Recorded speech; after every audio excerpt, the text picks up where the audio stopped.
मेरा ख्याल है कि डार साहब के पास एक दो ऐसे हथियार हैं जो कि शायद मिफ्ता इस्माइल साहब के पास थे मगर वो इस्तेमाल नहीं करना चाहते थे। अच्छा, वो कौन से हथियार हैं जो डार साहब के पास हैं जो कि मिफ्ता इस्माइल साहब ने इस्तेमाल नहीं किए या करना नहीं चाहते थे? एक तो ये है कि डार साहब जब वक्त आता है तो थानेदार भी बन जाते हैं। मिफ्ता इस्माइल साहब थानेदार नहीं बनते। अब थानेदार बनने का मतलब क्या है?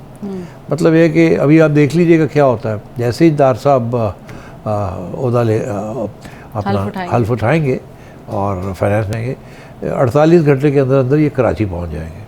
अच्छा। और कराची जाएंगे और वहाँ मीटिंग करेंगे स्टेट बैंक, बैंकों के लीडर्स, मनी चेंजर्स और बिजनेस कम्युनिटी, सबके साथ मिलके, एक्सपोर्टर्स स्पेशली, सबके साथ मिलेंगे या अलग-अलग या कुछ कुछ लोगों के साथ इकट्ठे, और एक पैगाम देंगे, ओए सीधे हो जाओ।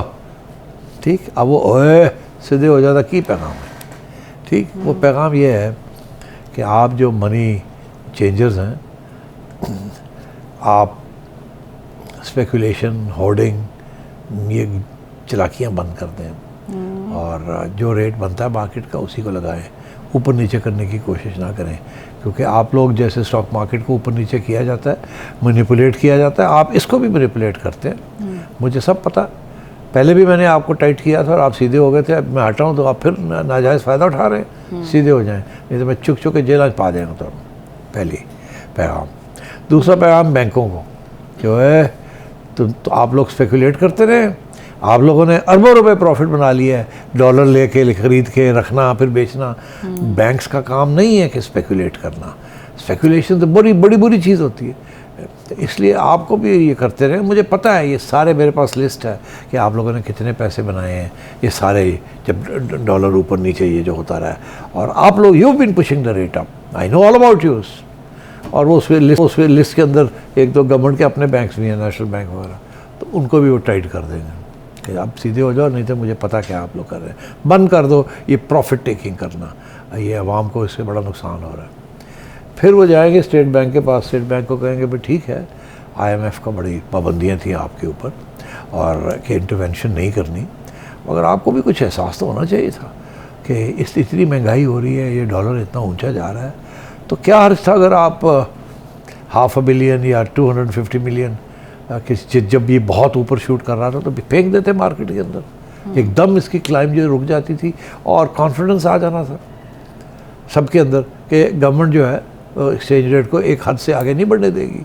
तो क्या होता, आप तो वैसे ही आपके रिजर्व्स जो हैं वो कम गिर रहे हैं, तो अगर उसमें से 100-200 मिलियन डॉलर आप मार्केट में फेंक देते तो वो जो एकदम प्रेशर आ रहा था उसके साथ एक तो प्रेशर कम हो जाना था क्योंकि मार्केट में डॉलर आ जाने थे, दूसरा ये कि एक सिग्नल जाना था कि हम इंटरवेंशन करेंगे अगर आप लोगों ने मिल के कोई ऐसी स्पेकुलेशन की जिसकी वजह से डॉलर जो है ऊपर चढ़ता है, शॉर्टेज हो रही है।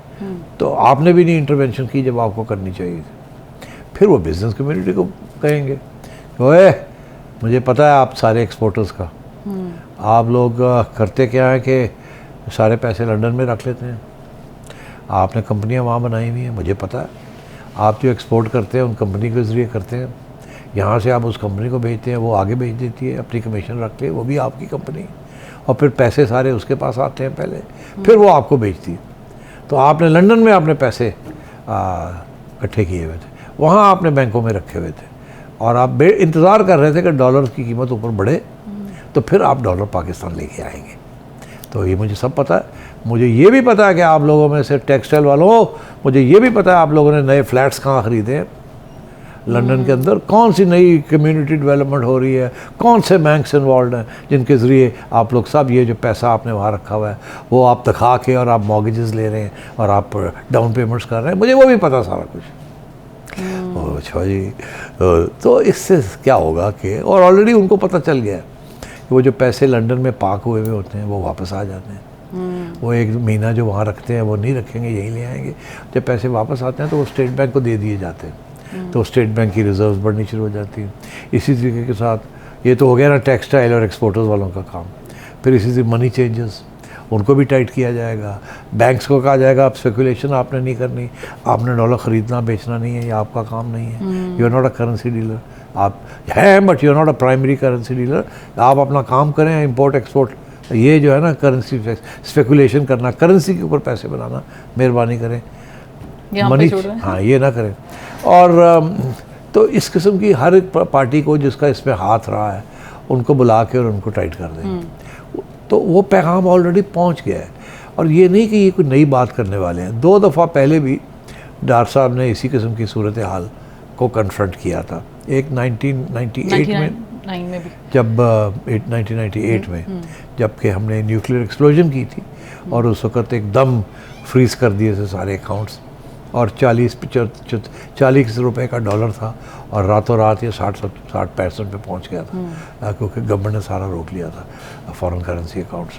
तो डार साहब ने उस वक्त भी जाके टाइट करके और रुपए को फिर 50 रुपए में ले आए थे महीने के अंदर अंदर। फिर 2013-14 में भी ऐसे ही हुआ कि बड़ी मसले थे, तो डार साहब ने, इनको कॉमर्स मिनिस्टर थे, इनको बना लिया फाइनेंस, और इन्होंने जाके मसला हल किया। तो इसलिए ये कि इन्होंने ये काम पहले किया हुआ है, इज़ अ स्ट्रॉन्ग एडमिनिस्ट्रेटर, और इनके ऊपर कोई वो चालाकी नहीं कर सकता इनके साथ। तो वो फिर एसओसीओ बन जाते हैं जब बनने की ज़रूरत होती है।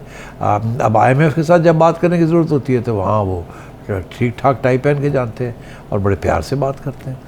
तो एक तो ये, दूसरी चीज़ ये है कि डार साहब का मौक़िफ़ हमेशा ये रहा है, मेरे सामने उन्होंने मुझे बताया कि उनका ये ख्याल था कि हमारी तरफ से और इमरान खान की तरफ से, शौकत तरीन की तरफ से और हमारे तरफ से IMF के साथ सख्ती के साथ या प्यार के साथ की बात नहीं होती, कि सही तरीके से नेगोशिएशन नहीं की गई। अच्छा। मगर ये उनका मौक़िफ़ था कि आप अगर सही नेगोशिएशन करते तो शायद इतनी सख्त कंडीशंस आपके ऊपर ना लगती।